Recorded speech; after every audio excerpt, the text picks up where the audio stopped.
Welcome to AMCAT दोस्तों, channel में आपका स्वागत है। उम्मीद करता हूँ आप तैयार हैं। अगला हफ्ता जो खतरनाक होने वाला है, छोटा है, और अगला महीना अप्रैल का जो कि उससे भी खतरनाक है और वो भी छोटा महीना है। 3 छुट्टियां हैं उसमें, अगले हफ्ते में एक छुट्टी। बात करते हैं उनके बारे में और समझते हैं क्या होने वाला है मार्केट में और कैसे होगा। शुरू करते हैं आज का video. Before that I request to go to the disclaimer. जरा तो वीडियो को पॉज कर पढ़ें। अब देखिए, जो बात मैं करना चाह रहा हूँ सबसे पहले उसको समझ लीजिए। एफआईआई जो अभी तक बाइंग में बैठे थे वो ट्रेड में आ गए हैं मार्च मंथ के लिए। लेकिन क्या ये एंड ऑफ द बाइंग है उनकी या बिगिनिंग ऑफ द सेलिंग है, ये पता चलेगा ट्यूसडे वेडनेसडे तक। प्रॉब्लली वेडनेसडे को एक्सपायरी है, उसमें भयंकर रूप से दिखेगा डेटा, वो असली डेटा होगा। उससे पहले अभी इसको मानना गलत है। हालांकि हाँ, ये बात नेगेटिव है, साइन है कि मार्केट में एफआईआई जो मार्च के महीने में बाइंग में दिख रहे थे वो नेगेटिव हो चुके हैं। 246 करोड़ से ज्यादा का माल अभी तक बेच चुके हैं मार्च में नेगेटिव में, नेट ऑफ की बात करें तो। लेकिन at the same time good thing is that domestic institutional investor जो है उन्होंने फ्राइडे को 2555 करोड़ का माल खरीदा। एफआईआई की सेलिंग 1720 करोड़ की थी उसके अगेंस्ट में, और इस तरह से मार्च के महीने के लिए 25,592 करोड़ से ज्यादा की बाइंग कर रखी है, 25,592 करोड़।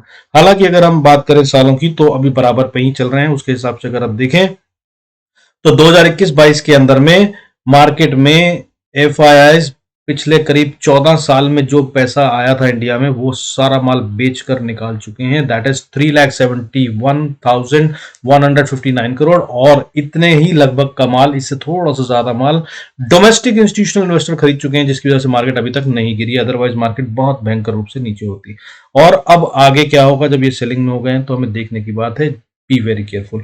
हालांकि मैं आपको बता दूं, इसके अलावा जो बड़ी चीजें आ रही हैं, जैसे कि मार्केट के अंदर में रूल चेंज हो रहे हैं। ऑप्शन के ऊपर नया रूल आ गया। अब ऑप्शन को सेटल करना जरूरी है। अगर आपने ऑप्शन को नहीं बेचा बिफोर एक्सपायरी तो वो आपको ऑप्शन में ले जाएगी। ऑप्शन नहीं कवर करी आपने तो आपको ऑप्शन में जाना होगा, यानी कि उसके अगेंस्ट में जितने का लॉट है उतने शेयर या तो देने होंगे या लेने होंगे। अगर आप पुट में है तो आपको उतने का सेटल ऑफ करना है, बॉटम लाइन में समझ लीजिए। उसके अलावा फ्यूचर पे एसटीटी बढ़ रहा है, प्रॉफिटेबिलिटी पर असर डालेगा 1 तारीख से, वो भी हो रहा है। इसके अलावा मिड कैप निफ्टी शुरू हो रहा है इंडाइसिस के तौर पे, जिसमें अब ट्रेडिंग होगी। जैसे Nifty, bank Nifty, financial services Nifty है, ऐसे ही अब मिड कैप निफ्टी भी होगा। और इसकी एक्सपायरी वेडनेसडे को होगी, जिसका मतलब पहले हमारी ट्यूसडे को फाइनेंशियल सर्विसेज निफ्टी की एक्सपायरी होती थी और थर्सडे को हमारी बैंक निफ्टी और निफ्टी की होती थी। तो अब बीच में वेडनेसडे था, वो भी एक्सपायरी डे हो गया। अब इसके अलावा बचा मंडे और फ्राइडे। देखिए कब तक वहां पर भी कोई और एक्सपायरी डाल देते हैं, और एक्सपायरी पे तो उथल पुथल होती ही है। तो यानी कि अब 2 की जगह 3 दिन उथल पुथल हुआ करेगी। आइए और उसके अलावा बात करते हैं। देखिए, अगर मैं बात करूं तो एक दिन कम है हमारा इस बार, तो इसकी वजह से विक्स में उथल पुथल होगी। क्यों? क्योंकि जब हमें 5 दिन का काम 4 दिन में करना है तो दौड़ जो है वो बढ़ेगी, इसमें कोई शक नहीं है। और डेटा जो बना हुआ है वो भी यही कह रहा है। अब अगर बात करें इसके अलावा तो ये फाइनेंशियल ईयर एंड क्लोजिंग है, ठीक है। तो मार्च एंड की क्लोजिंग 31 मार्च फ्राइडे को होगी, इसलिए मैं कह रहा हूं फ्राइडे विल बी क्रूशियल। हालांकि मैं आपको बता दूं, डेटा के हिसाब से अगर आप देखें तो ये हफ्ते में, ठीक है, जो हमारी वीकली कैंडल्स हैं वो third weekly candle red candle है लगातार। तीसरा हफ्ता हम ग्रीन रेड में बंद हुए गिरते हुए। चौथा महीना है, फोर्थ रेड मंथली कैंडल है। और अगर हम बात करें डेली में भी तो थर्ड डेली कैंडल कंसेक्यूटिवली हो गई है, जो कि खतरनाक डेटा होता है। और यही टाइम होता है जहां से बाउंस होगा। 3 कैंडल के बाद आमतौर पर माना जाता है कि एक बाउंस जरूर आता है। हाउएवर अभी यहाँ पे 3 तो सब जगह हो गए हैं। मंथली कैंडल हालांकि अभी कंप्लीट नहीं हुई है, बट अभी रेड में है और अच्छी खासी रेड में है। इसको कवर करके ग्रीन में कन्वर्ट करना इम्पॉसिबल जैसा है। लगभग 800 से 1000 पॉइंट ऊपर ले जाना होगा मार्केट को, जो कि होता हुआ नजर नहीं आ रहा। इसलिए मान सकते हैं कि चौथा मंथली कैंडल भी रेड में बनता नजर आ रहा है। बाकी मार्केट है, कुछ भी कर सकती है, बट मैं फिर बता रहा हूं ये क्रिटिकल होता है, ऐसा होता नहीं है आमतौर पे। और वो भी इस बार हो रहा है जब weekly closing, monthly closing, financial year closing और नए रूल्स मार्केट के अंदर आते हुए और नया टैक्स अप्लाई होते हुए हो रहा है। तो ये बहुत क्रिटिकल है। अभी बात कर लेते हैं डेटा की कि क्या हो रहा है। देखिए, निफ्टी के अंदर 16,945 पे बंद हुआ है, जो कि 17,000 की crucial level, psychological plus technical support सारी तोड़कर ये नीचे बंद हो गया है। 131 पॉइंट का डिप था, 0.77% का डिप है, जो कि बहुत ज्यादा नहीं होता। लेकिन क्योंकि क्रूशल लेवल्स टूट गए हैं और वीकली था ये, ठीक है ना। अब हमने पिछला हफ्ता क्लोज कर दिया है, तो हफ्ते की क्लोजिंग के अंदर अगर मार्केट कोई लेवल तोड़ती है तो मतलब वीकली ब्रेकडाउन भी आ गया, ये मान लेते हैं, जो कि पिछली बार ही आ गया था।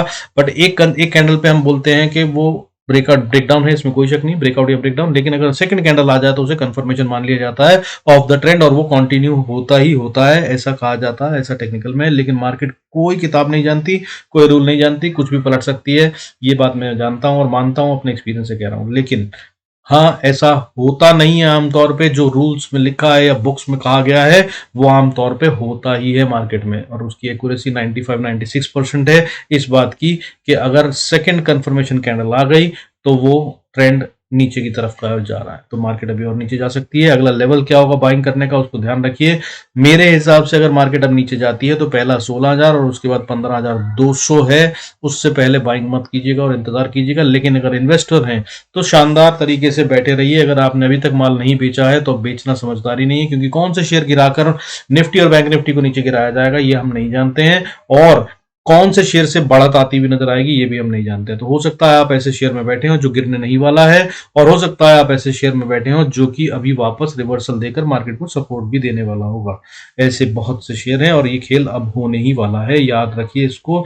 मैं बता रहा हूं अगला हफ्ता और अगला महीना क्रिटिकल होगा। अब इससे आगे चलते हैं और डेटा को एनालाइज कर लेते हैं। देखिए, अगर हम बात करें बढ़ने और गिरने वाले शेयरों की, तो सेंसेक्स में फ्राइडे को गिरने वाले शेयरों की गिनती बढ़कर 1614 हो गई थी, और बढ़ने वाले शेयरों की गिनती 463, 463 बढ़ने वाले शेयर थे और 1614 शेयर गिरने वाले शेयर थे, जो कि बढ़ने वाले शेयरों की गिनती ना के बराबर हो गई, कंपेयर टू दैट 3 गुना से भी ज्यादा, बल्कि 4 गुना ही मान लीजिए गिरने वाले शेयरों की गिनती थी बढ़ने वालों से। और ये वाला डेटा इससे पहले हमारा अगर बात करें तो 13 मार्च मंडे को बना था, तब 274 शेयर बढ़ने वाले थे और गिरने वाले शेयर 1811 थे। और इससे पहले ये डेटा अभी नजदीक में तो मुझे नहीं दिख रहा है। हालांकि तब भी मैंने कहा था कि मार्केट उठती हुई नजर आ सकती है, ध्यान रखिएगा। और उसके बाद करीब 150-200 पॉइंट गिरने के बाद मार्केट ने एक ठीक ठाक रिकवरी दिखाई थी, क्योंकि जब इतनी गिर जाती है तो कुछ तो उसमें रिकवरी आनी ही चाहिए, वरना सेलर्स को बायर नहीं मिलेंगे। ऐसी स्थिति हो जाती है अगर लगातार मार्केट ऐसे गिरे, तो बायर्स को तो चाहिए, उनको चाहिए सेलर्स को कि बायर्स रहे, तो ये एक रिट्रेसमेंट जरूर लाते हैं। सो उसके लिए भी तैयार रहिएगा। बट अभी ऐसा कोई साइन मुझे दिख नहीं रहा है, एक्सेप्ट फॉर SGX निफ्टी जो कि ऊपर बंद हुआ है। अब अगर हम बात करें SGX निफ्टी की, तो इस समय पे ऊपर बंद हुआ है लास्ट वीक की क्लोजिंग में 17,037, और यहां पर इसने अपनी क्रूशियल लेवल को बचा लिया है। और ये ज्यादा इंपॉर्टेंट होता है, क्योंकि यही है वो जो हमें बताता है कि फॉरेन इंस्टीट्यूशनल इन्वेस्टर या बड़े वाले निवेशक क्या करने वाले हैं मार्केट में। तो अगर तो ये बच गया है वीकली बेसिस पे मान लिया जाए, तो हम वापस रिकवरी के बहुत स्ट्रॉन्ग चांसेस हैं। लेकिन ऑप्शन चेन का डेटा इस तरह से बना हुआ है कि वो साफ बता रहा है कि मार्केट में अभी और गिरावट आएगी, और इसी हफ्ते आएगी, इस महीने की 30 तारीख से पहले पहले मार्केट को नीचे ले जाया जाएगा। तो वो आपस में एंटी है, इसीलिए बोल रहा हूं खतरनाक हफ्ता होगा। और ऊपर से वीकली क्लोजिंग और फिर फाइनेंशियल ईयर और मंथली क्लोजिंग, तो वो ऐसे ही क्रिटिकल होती हैं। तो अब जरा सावधान रहिएगा। अब इसके अलावा अगर आप बात करें, देखिए ग्लोबल संकेतों की बात कर लेते हैं, तो गोल्ड इस समय पे तेजी से बढ़ता हुआ नजर आ रहा है, इसमें कोई शक नहीं। लेकिन अभी फिलहाल फ्राइडे को थोड़ा सा कूल ऑफ हुआ है, इसको सेटलमेंट कहते हैं।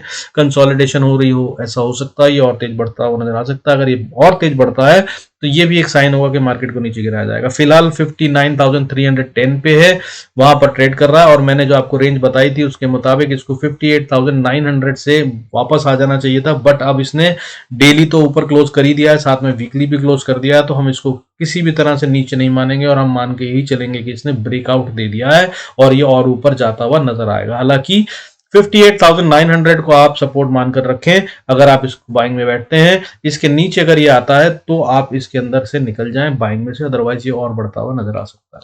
सिल्वर, जिसका मैं आपको लगातार कह ही रहा था कि ये 70,000 को छुएगा और उसके बाद 72,000 को टेस्ट करेगा, तो देखिए इसने वीकली बेसिस पे भी 70,404 की क्लोजिंग दे दी है।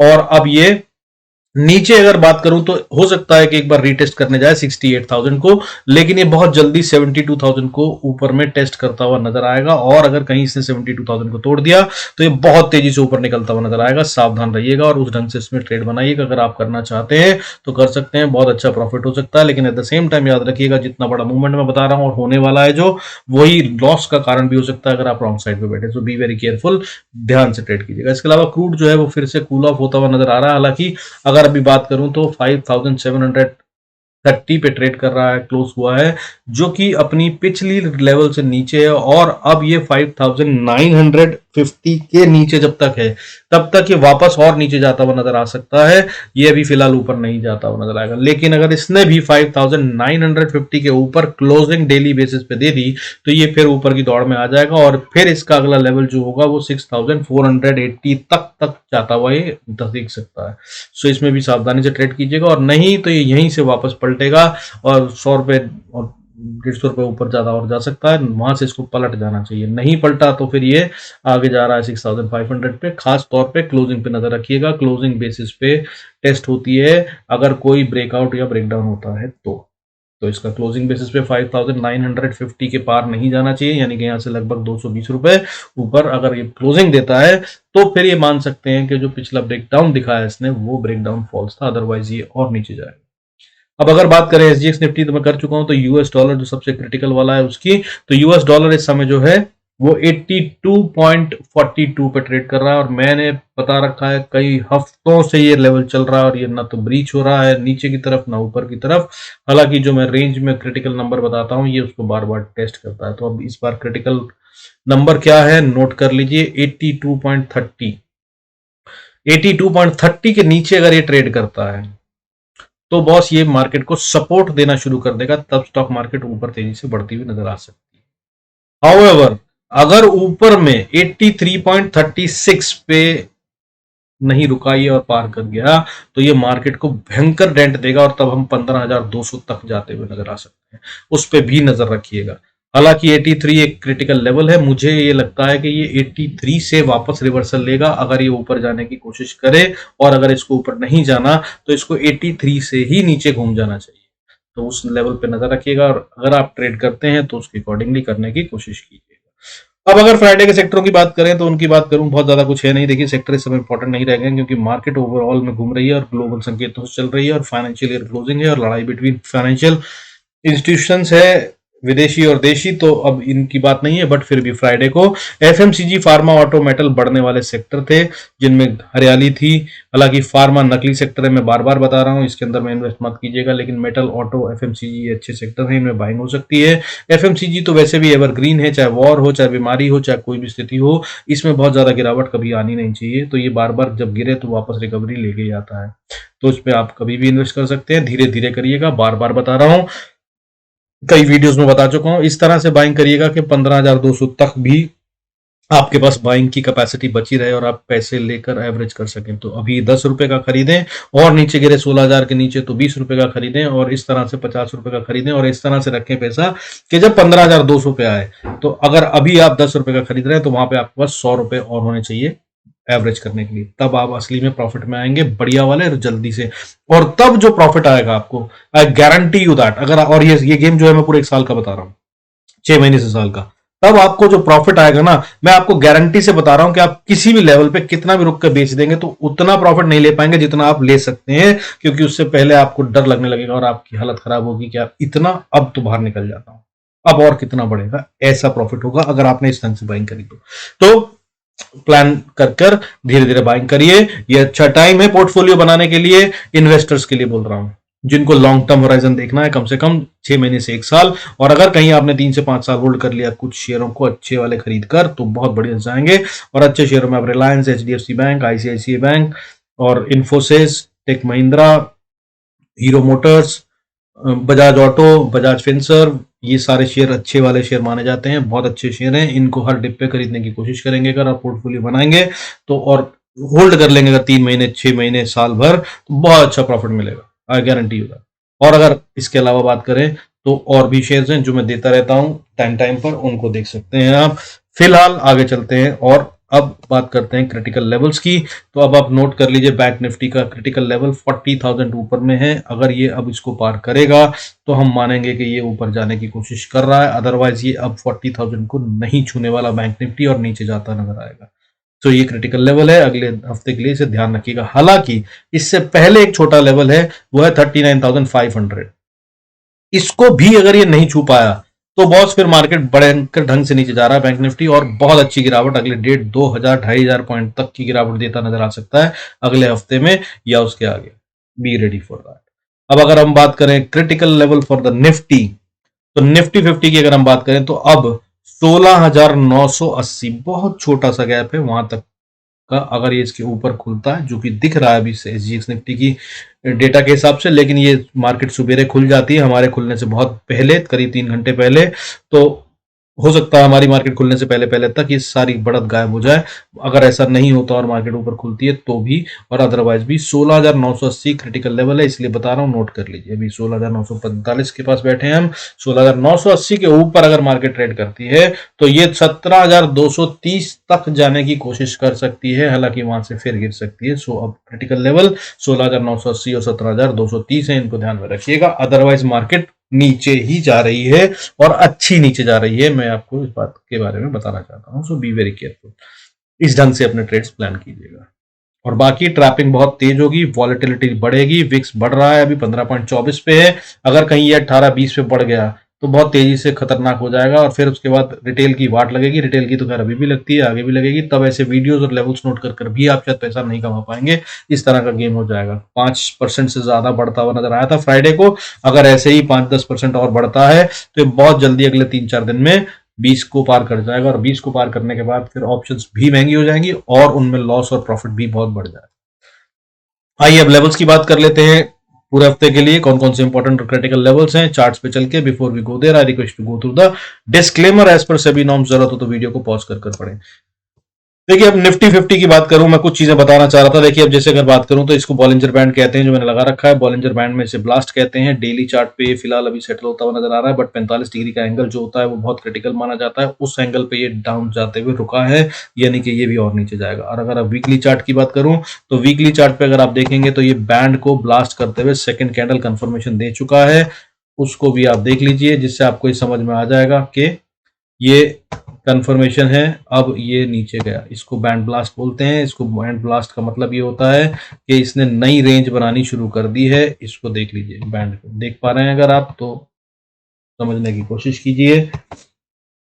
इसे कहते हैं बॉलिंजर बैंड। बॉलिंजर बैंड जब ये इस तरह से आता है स्क्वीज होकर नीचे की तरफ या ऊपर की तरफ, जिस भी तरफ हो, उसे ब्लास्ट कहते हैं। तो ब्लास्ट हो चुका है, और पहली कैंडल जो होती है उसे हम मानते हैं कि हो सकता है रिवर्सल हो जाए, लेकिन इसने सेकंड कैंडल वो भी कंफर्मेशन के साथ नीचे की तरफ दे दिया है वीकली चार्ट पर। और ये दोनों पे है।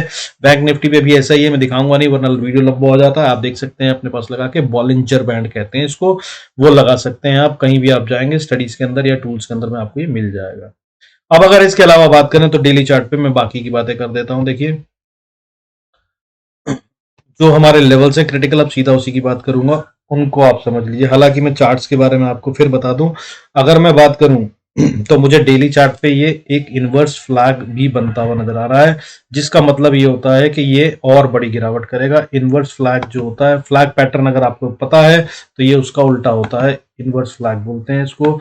ये है फ्लैग यहां से, और ये जा रहा है यूं, और अगर अब ये गिरता है तो इसका टारगेट यहां से यहां तक जो गिरावट आई है उतनी ही गिरावट और आती हुई नजर आएगी, इतना कहा जाता है इसके बारे में। यानी कि इसका टारगेट सीधा सीधा जो आता है वो आपको 16,000 के पास तक ले जाता है। ठीक है, ये होता है इनवर्स फ्लैग।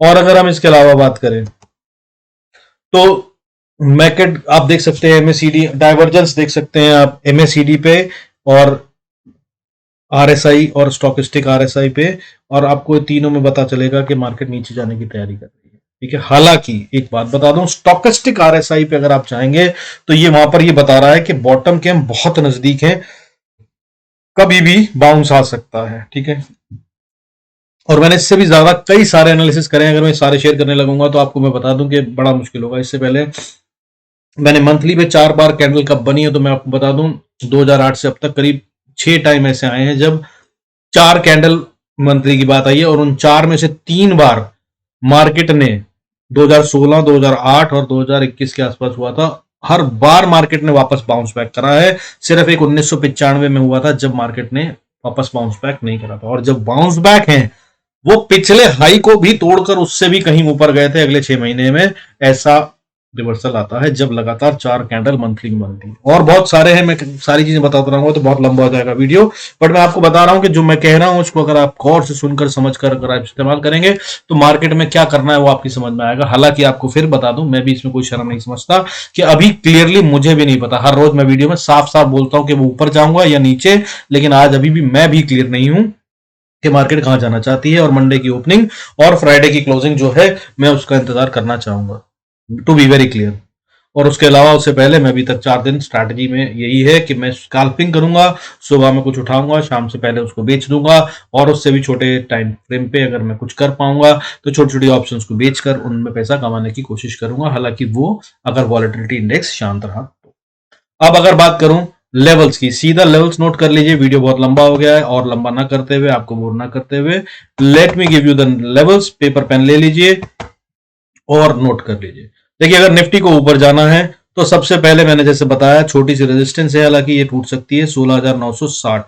इसको अगर तोड़ दिया तो ये ऊपर जाएगी, फिर छोटी सी रेजिस्टेंस 17,000 और फिर 17,030 के बीच में है, और 17,030 एक क्रिटिकल लेवल है। इसको अगर तोड़कर बैंक निफ्टी अगर ऊपर ट्रेड करता है तो हम और ऊपर जाने की कोशिश कर सकते हैं, और तब इसको सपोर्ट बना लीजिएगा। फिर 17,099 और उसके बाद 17,163 क्रिटिकल लेवल होगा, उसके बाद क्रिटिकल लेवल 17,211 होगा, और उसके बाद 17,257 होगा। और ये वो पॉइंट है जहां से मार्केट अगर ऊपर जाना है तो इसको ताकत दिखानी होगी।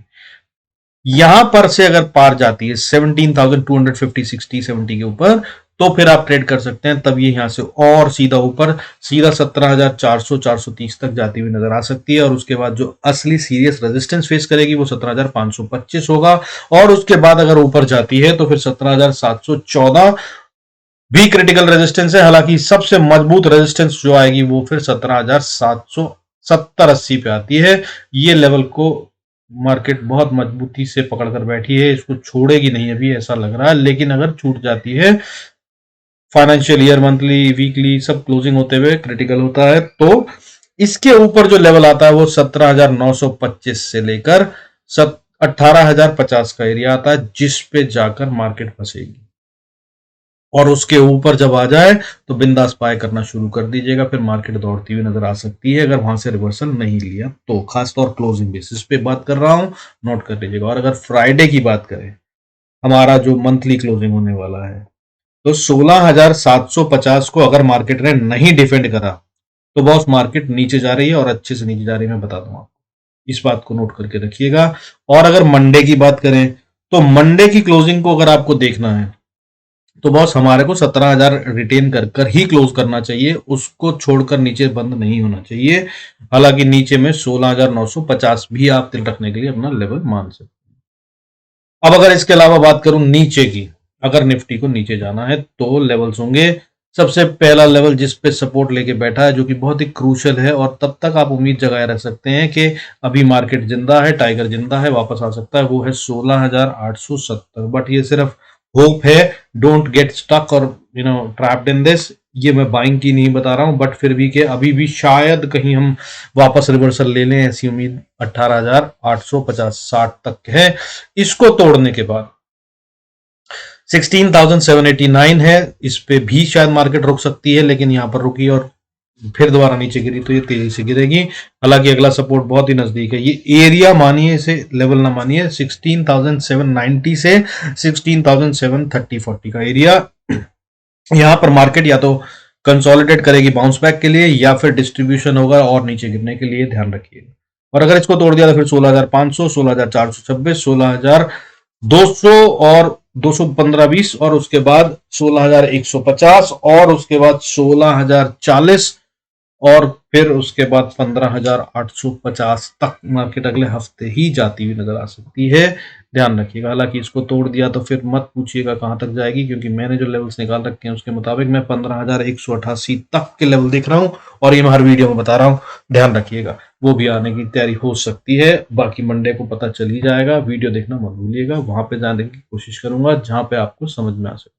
बैंक निफ्टी की बात कर लेते हैं। देखिए, बैंक निफ्टी की बात करें तो अगर ऊपर जाना है तो तो सबसे पहली रेजिस्टेंस तो भाई 39,450 500 पे ही है, इसको इसे पार करना होगा, जो कि हो सकता है गैप अप ओपनिंग से हो जाए। अगर वहां से होता है तो सीधा सीधा हिसाब बनता है 125 पॉइंट अगर वहां से आ रहे हैं तो 15 दिए 45, 350 400 पॉइंट यहाँ पे आएंगे और ऊपर में गैप अप हो जाएगा, इस लेवल के ऊपर हो सकता है, तब इसे सपोर्ट मान लीजिएगा। अदरवाइज ये रेजिस्टेंस इसको पार करना मुश्किल हो सकता है। इससे अगली रेजिस्टेंस जो आएगी वो 39,696 700 मान लीजिए, और उसके बाद 39,000 और 25-30 पॉइंट ऊपर नीचे मान लिया करें, बैंक निफ्टी में 25-30 पॉइंट कुछ नहीं होते। और इसके बाद 39,700 के बाद अगला लेवल 39,900, फिर 40,000, बहुत ही साइकोलॉजिकल एंड क्रिटिकल लेवल और साथ में टेक्निकल भी है। इसको पार करेगा कि नहीं कहना मुश्किल है, हालांकि इसमें ऊपर 140-50 तक जा सकता है, यहां से वापस वापस रिवर्सल लेने की कोशिश भी कर सकता है। बट अगर कहीं इसने 40,150 को पार कर लिया तो फिर एक अच्छी बढ़त आती हुई नजर आ सकती है।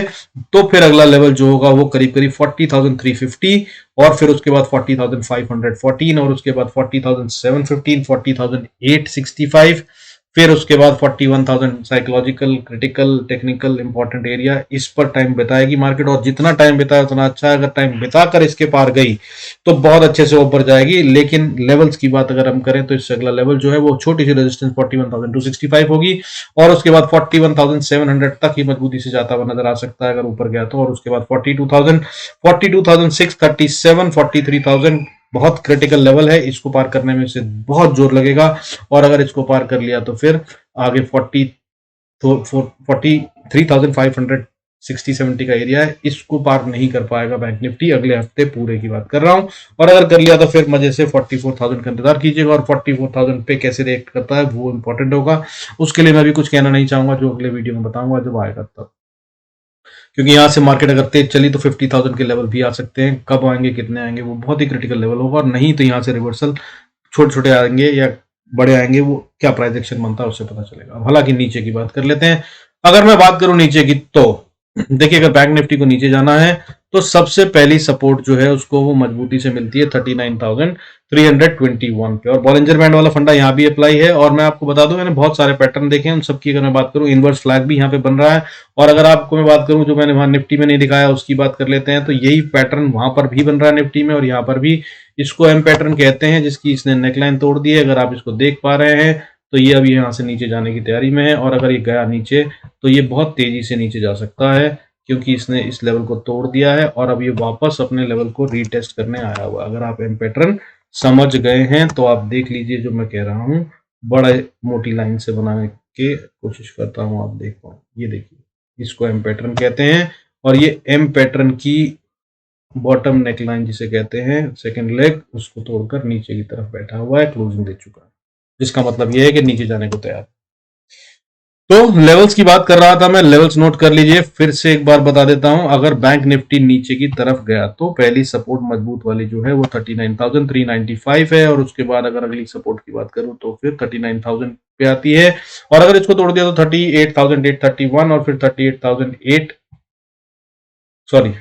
38,628, और अगर इसको तोड़ दिया तो फिर 37,960, और अगर इसको तोड़ दिया तो लास्ट हुक के तौर पर अगर आपको कुछ देखना है तो 37,250। हालांकि उससे पहले 37,500 भी एक क्रिटिकल एरिया काम करेगा, और अगर इसको तोड़ दिया तो फिर सीधा मार्केट 36,800 पे आएगी, और उसको तोड़ने के बाद फिर उसके बाद अगला लेवल जो होगा वो 36,000 होगा, और 36 को तोड़ा तो 35,737, और अगर इसको तोड़ दिया तो फिर लास्ट हुक की अगर तैयारी करें तो 35,000, और उसके बाद फिर 34,500 तक मार्केट बैंक निफ्टी स्पॉट दौड़ता हुआ आ सकता है। हालांकि ऐसा हो मैं नहीं चाहता, बट डेटा ये बता रहा है कि अगले हफ्ते या आने वाले समय में ये हो भी सकता है।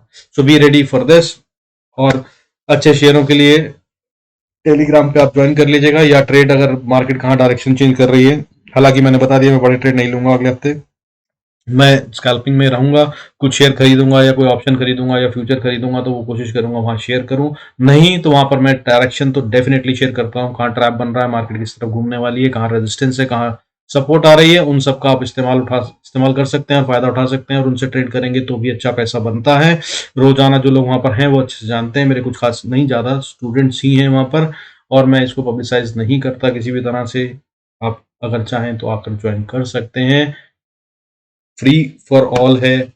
With this I conclude this video, see you in next video. Hope that market will bounce back, otherwise ये बहुत अच्छे से नीचे जा रही है, उसके लिए भी पैसा बनाना है अपने को, उसमें भी कोशिश करेंगे। विद दिस, शब्बा खैर, good night, see you in next video, God bless us all.